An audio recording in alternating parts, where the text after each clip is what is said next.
Hi. When my grandmother was born, Korea was suffering from atrocities and war crimes committed by Japanese imperialism. When my father was 5, the Korean War broke out, which did not end but agreed on a ceasefire between the US and China. Today, US is South Korea's essential ally, and China, another G2 superpower, is the biggest trade partner of South Korea.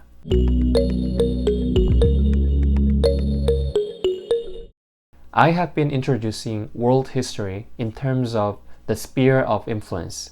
By the 19th century, European civilization established global hegemony, but the dominance was based on vulnerable consensus among European powers. When a crisis came up in the Balkans, where multinational interests overlapped, a chain of events drove Europe and the world into World War I between the Allied powers and the Central Powers.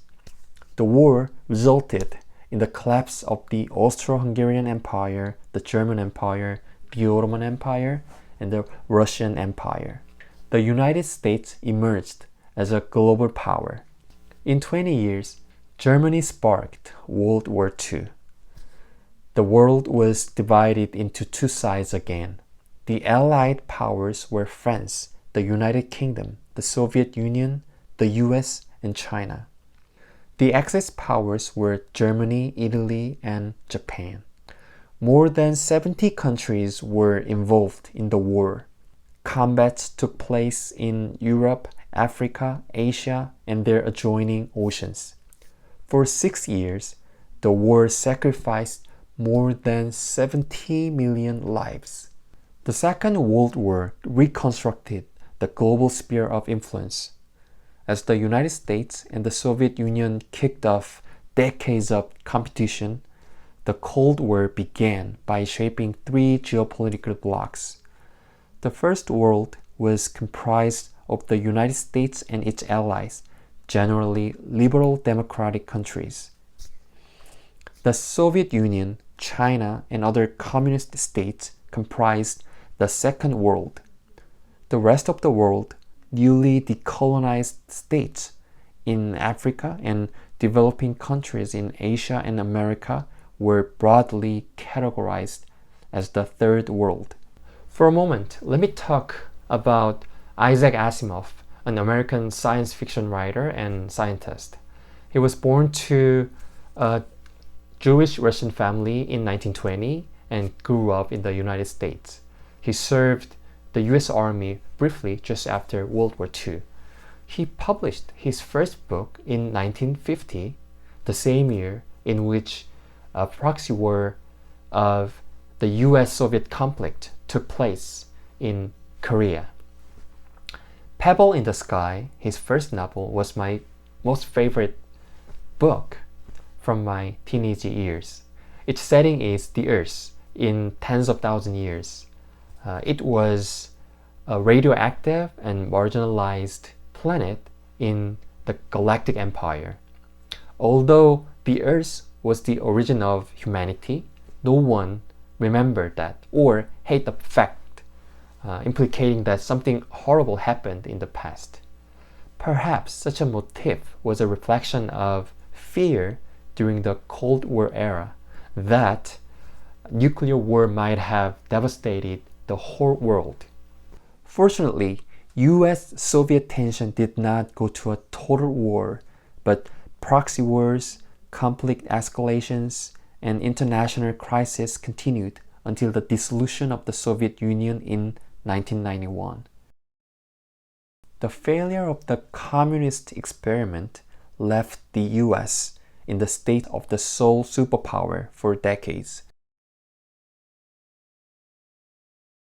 As China rose to a global power since the beginning of the 21st century, some people call the following US-China tension the new Cold War.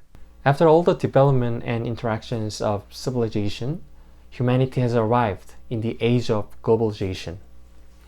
In a broad sense, history itself is a long-term process of globalization that disseminates culture and technology. But the keyword of the current globalization is interdependency. Today, countries and multinational companies try to maximize their profit through both cooperation and competition. Can you imagine that a strong empire rises and colonizes neighboring states by force? Even if it is possible, I think the return on investment is not likely to be optimistic. Interdependency works in the same manner between superpowers. For example, the US and China, they compete for global hegemony and continue arms race, but they are important trade partners for each other. I don't mean just about a better world where everybody is happy, nor an ideal communion that some revolutionaries might have dreamed of. The world changes fast, and continual risks and conflict exacerbate global uncertainty. Many countries still fell behind in economic development. What I like to emphasize is the advent of the new global ecosystem. Instead of being subordinated to the sphere of influence politically, states and companies can voluntarily participate in the global interactions. Trade, transaction, and investment have replaced coercive measures in the past, such as conquest or colonization. Maybe participants have different advantages. However, at least all should play by same set of rules based on agreement and negotiations. In 2005, Thomas Friedman titled his book "The World is Flat" to describe such increased equality across the world. On top of that, I think the fourth industrial revolution seems to increase such interdependency. Finally, my concern is that how to support developing countries so that they can grasp the nature of the new global order and strategically adapt to the new circumstance. Okay, that's all. If you have any ideas or suggestions on my video content, please leave your comment. Thank you for watching.